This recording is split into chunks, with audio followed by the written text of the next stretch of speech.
Hey, ARESxGOD here, and it's time to talk about episode 2 of Megalo box.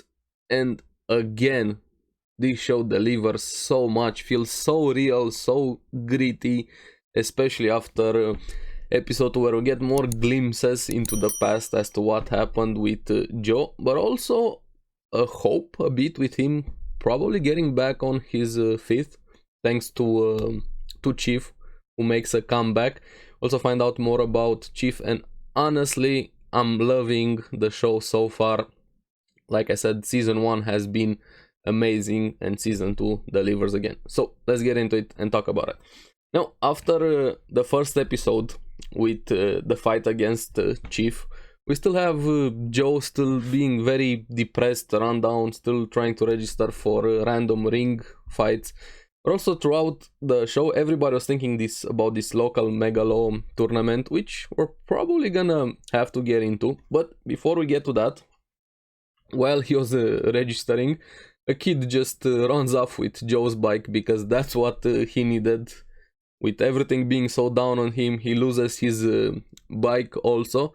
But I feel like that kind of put him on the right path a bit thanks to that kid, because without that kid he would still just been going through the motions. I feel like this entire bike getting stolen kind of woke him up a bit. He gets some information from a bum as to where he might find his bike at an amusement park where some immigrants are living there. Now, the kid is also good and bad at the same time, because what he did is kind of good for Joe, but he also seems like a bit of an asshole, honestly. Being smug with his friends, buying stuff, feeling high and mighty after he sold off the bike, but that doesn't last long. We have Joe finding him. We find out that he sold the bike mainly for parts. I gotta say, his mom is pretty awesome, and she's looking very, very good. And she instantly slaps him over there for stealing the bike, and not just stealing the bike, because what he did also has ramifications, not just for him as a person, but for their entire community, because they have a very bad reputation around there, and him stealing bikes just piles on that reputation. Now, Joe, while the mom was talking to her son, Marla is her name, and Mio the son, he has a panic attack over there when he finds out his gear also has been sold, the bike just completely stripped for parts, also some withdrawals from the drugs, and just collapses down. He's in a very bad state, physically and mentally also. Now, while that was happening, kind of has a hallucination. I think it was the fight against Liu, if I remember the name correctly, and he sees Yuri over there watching a bit. Hopefully you're gonna have a full flashback and actually see that fight, what exactly happened when he lost. And I'm also curious what Yuri is up to after everything that happened. He also catches a glimpse of Chief being there to help take care of him. Also a vision of Sachio, the kid that was always around him.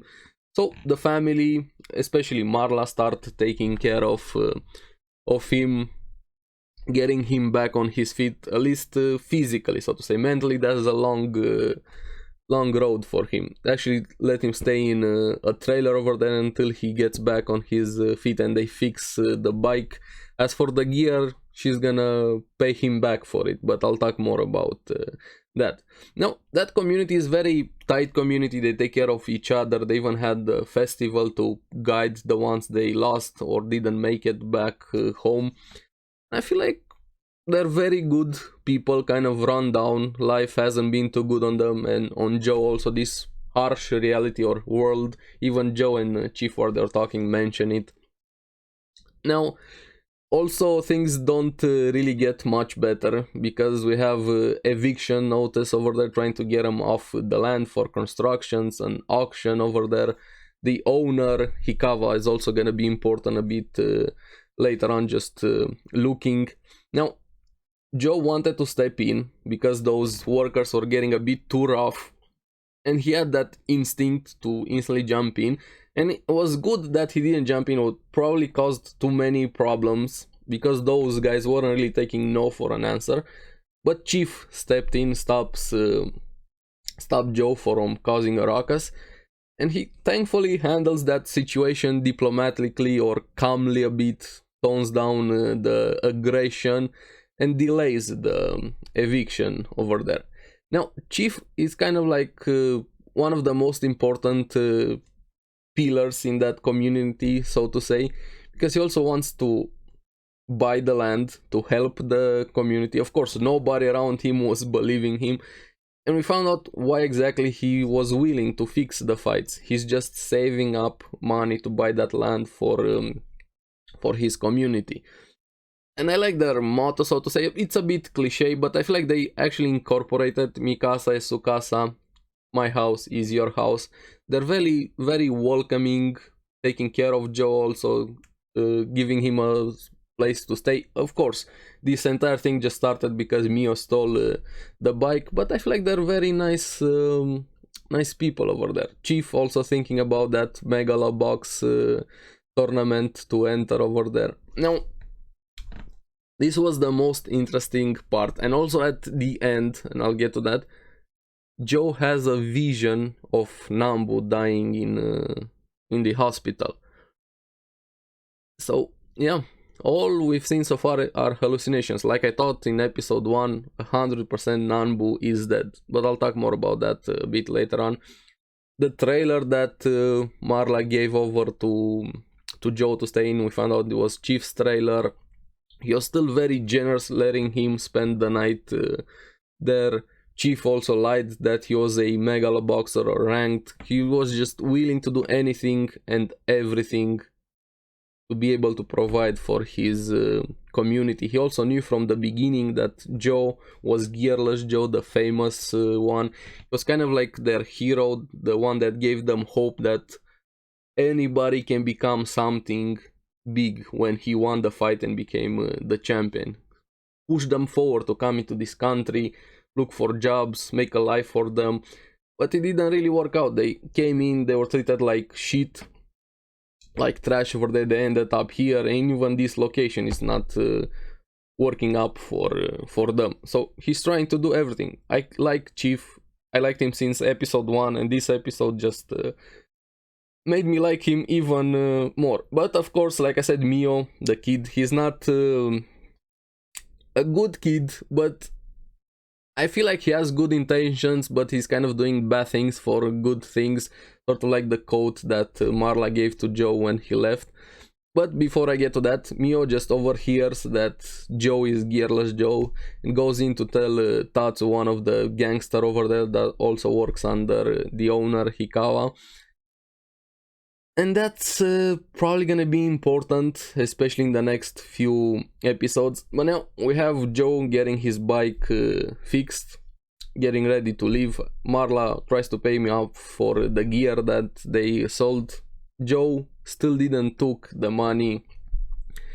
He felt that community needed it more probably, and he was willing to forego everything that happened since they took care of him, they fed him, they kind of gave him what he needed, some contact with human. He's just been going through the motions right now. That's why I said that him getting his bike stolen was probably the best thing that could have happened for him. And Marla seems like an awesome woman. I don't know if there's gonna be more between Joe and Marla, I have no idea, but it's not really about romance. Everything that happened here, he really needed it. Chief was also spending some time at some graves, probably his family over there. He definitely has a past which I'm very curious about, same as with Joe. But like I said, thanks to Mio spilling the beans on Joe, we have Hikawa and Tatsu showing up because they want to use Joe to promote their tournament over there, to go get richer, just use the fame that he has. But Joe left, so they missed him. Now Chief comes clean, telling Hikawa he wants to enter the tournament, get money, buy the land. Like Hikawa is probably not gonna play fair. He seems like that scummy, scheming mob boss, you can even call him that. So that's gonna be interesting. Now we have Joe kind of what Chief told him, that he's still not giving up his dream. Those words stuck to him. He also has another vision of Nanbu tells him we need gear now, because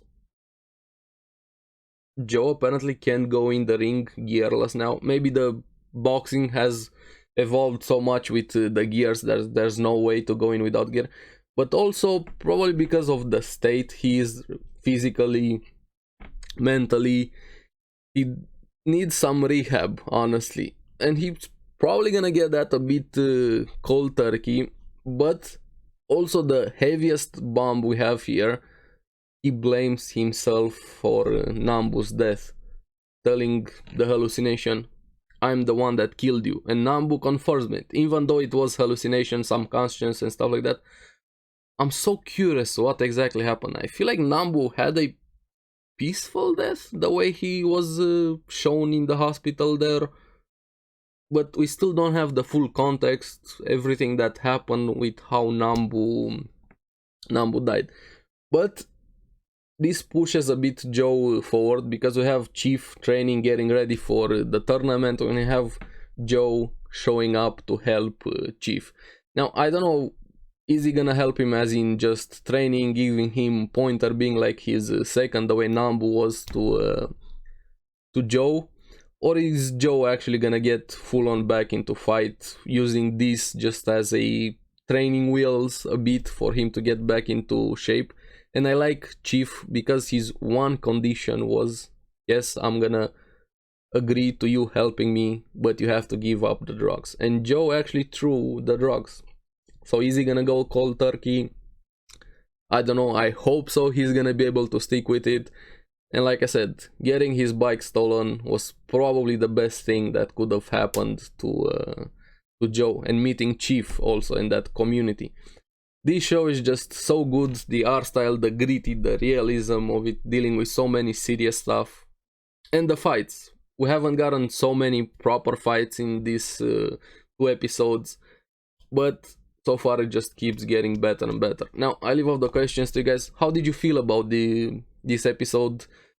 Do you agree with me that getting his bike stolen was probably the best thing for him? And what do you think about Chief? And also the big question with Nanbu. I need your thoughts. Let me know down in the comments below. What do you think about this episode? As always, thank you very much for watching. Remember to like and subscribe. Helps me quite a lot. And you guys get the latest videos on the series that I follow. So, I'll see you again in the next one. Keep enjoying Megalo box. Bye bye.